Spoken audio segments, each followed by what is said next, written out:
دا ځوان بیت الله نومیږي چې د شین کیوکوشنکای کراټې په دې کلب کې د 8 کالو راهیسې په دې تمه ولې تویوي چې یوه ورځ به خپل هدف ته ورسیږي او اتلولي به ترلاسه کړي. نوموړی خوښ دی چې د ورزش په ډګر کې یو قدم وړاندې ځي او استادان یې ورته د دې لوبې شپږم کمربند چې نسواري رنګه یادیږي تړي. 8 کاله کېږي چې ورزش کوم او دغه تر دې دمه دغه ته رارسېدلی یم چې دغه د نسواري کمربند چې شپږم کمربند دی دغه مې واخیسته او آینده لپاره هم کوشش کوم چې مخکې لاړ شم، یو ښه قهرمان جوړ شم او یو ښه لاسته راوړم.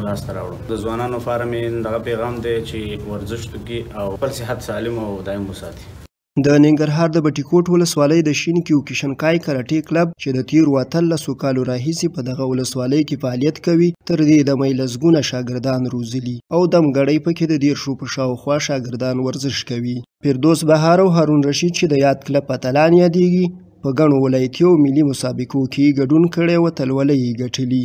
منګه شپږ اووه ځلې مسابقې کړي دي او څلور ځله پکې زه پخپله قهرمان راغلی. ملي مسابقې کې 2 وارې ما خپله ګډون کړی دی چې دواړه یو په کابل کې و بل په هرات کې و چې هرات کې د اوس په اسلامي امارت په وخت کې او هغه بل ځل چې مخکې راغلی وم هغه په جمهوریت کې مسابقې شوي وي.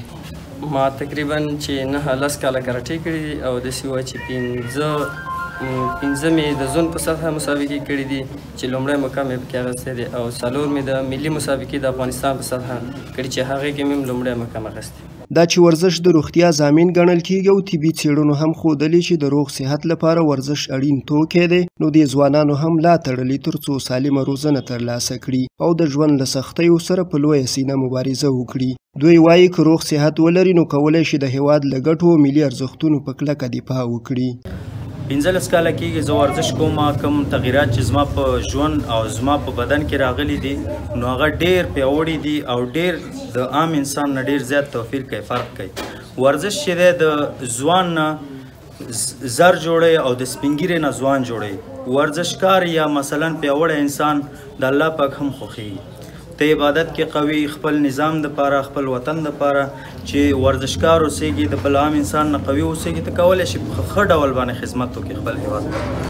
په بټي کوټ کې د شین کیوکوشنکای کراټې استاد عزت الله وفا چې د هیواد په کچه د اتلولۍ ویاړ له ځان سره لري وایي 2 ځلې نړیوالو لوبو ته انتخاب شوی خو د خراب اقتصادي وضعیت له امله په دې نه دی توانېدلی چې په یادو مسابقو کې ګډون وکړي. نوموړی وایي که حکومت یې لاسنیوی وکړي نو کولی شي چې په نړیوالو میدانونو د هیواد د بریا بیارغ ورپوي. د افغانستان په سطحه 6 ځلې قهرمان پاتې شوی یم، 6 ځلې مې سلیکشن شوی خو خارجي مسابقې چې دي دغه زمانه د نه پیسو د وجې پاتې شوي دي.